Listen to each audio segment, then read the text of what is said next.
Hello friends, welcome back to Evarose recipes. ಇವತ್ತು ನಾನು ನಿಮ್ಮ ಜೊತೆ ಮೀನು ರವಾ ಫ್ರೈ ರೆಸಿಪಿಯನ್ನು ಶೇರ್ ಮಾಡ್ತಾ ಇದ್ದೇನೆ.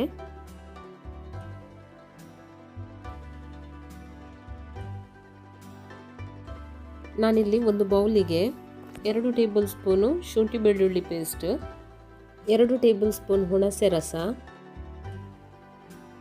3 table spoon fish fry masala powder ಅನ್ನು ಹಾಕ್ತಾ ಇದ್ದೇನೆ.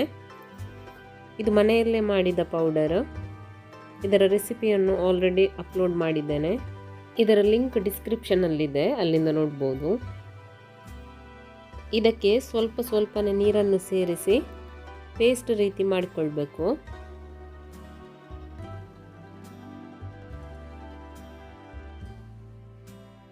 ಮಸಾಲ ತುಂಬ ತೆಳು ಆಗಬಾರ್ದು, ಅದಕ್ಕೋಸ್ಕರ ಸ್ವಲ್ಪನೇ ನೀರನ್ನು ಹಾಕಿ ಮಿಕ್ಸ್ ಮಾಡ್ತಾ ಇದ್ದಾನೆ.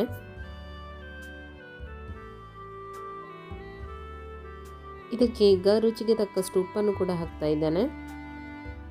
ಒಮ್ಮೆ ಚೆನ್ನಾಗಿ ಮಿಕ್ಸ್ ಮಾಡಿಕೊಳ್ಳೋಣ.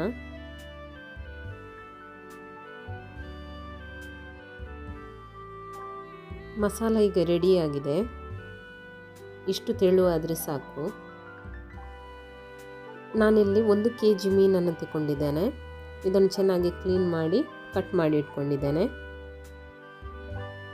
ಇದಕ್ಕೀಗ ರೆಡಿ ಮಾಡಿ ಇಟ್ಟ ಮಸಾಲವನ್ನು ಹಾಕ್ತಾ ಇದ್ದೇನೆ. 2 ಸೈಡ್ ಚೆನ್ನಾಗಿ ಮಸಾಲ ಕವರ್ ಆಗಬೇಕು.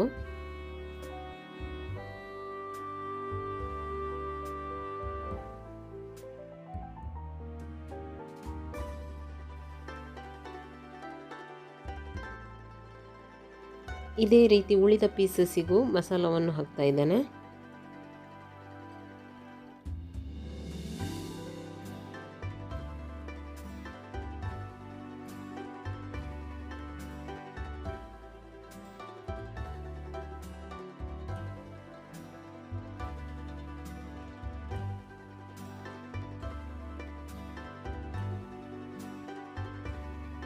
ಎಲ್ಲ ಮೀನಿಗೂ ಮಸಾಲ ಹಾಕಿ ರೆಡಿಯಾಗಿದೆ. ಇದನ್ನೀಗ ಅರ್ಧ ಗಂಟೆ ಮ್ಯಾರಿನೇಟ್ ಆಗಲಿಕ್ಕೆ ಇಡ್ತಾ ಇದ್ದೇನೆ. ಇದು ಚೆನ್ನಾಗಿ ಮ್ಯಾರಿನೇಟ್ ಆಗಲಿ. ಒಂದು ಪ್ಲೇಟ್ನಲ್ಲಿ 1 ಕಪ್ ಆಗುವಷ್ಟು ರವೆಯನ್ನು ತಗೊಂಡಿದ್ದೇನೆ. ನಾನಿಲ್ಲಿ ಕಾವಲಿಯನ್ನು ಮೀಡಿಯಂ ಫ್ಲೇಮಲ್ಲಿಟ್ಟು ಇದಕ್ಕೆ 1/4 ಕಪ್ ಆಗುವಷ್ಟು ತೆಂಗಿನ ಎಣ್ಣೆಯನ್ನು ಹಾಕ್ತಾ ಇದ್ದೇನೆ. ಈಗ ಮ್ಯಾರಿನೇಟ್ ಮಾಡಿ ಇಟ್ಟ ಮೀನನ್ನು ರವೆಯಲ್ಲಿ 2 ಸೈಡ್ ಕವರ್ ಮಾಡ್ತಾ ಇದ್ದೇನೆ.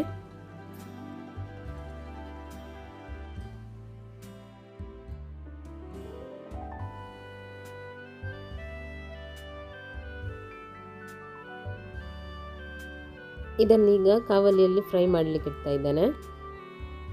ಇದೇ ರೀತಿ ಎಲ್ಲ ಪೀಸಸನ್ನು ರವೆಯಲ್ಲಿ ಮುಳುಗಿಸಿ ಕವರ್ ಮಾಡಿದ್ರಾಯಿತು.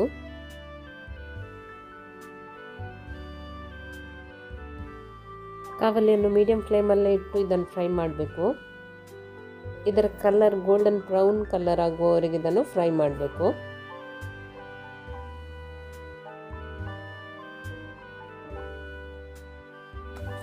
ಒಂದು ಸೈಡ್ ಚೆನ್ನಾಗಿ ಫ್ರೈ ಆಗಿದೆ.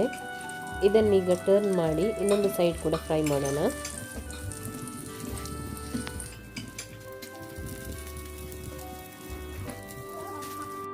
ನನ್ನ ರೆಸಿಪೀಸ್ ಇಷ್ಟವಾದರೆ ವಿಡಿಯೋವನ್ನು ಲೈಕ್ ಮಾಡಿ, ಶೇರ್ ಮಾಡಿ ಹಾಗೂ ಸಬ್ಸ್ಕ್ರೈಬ್ ಮಾಡಿ.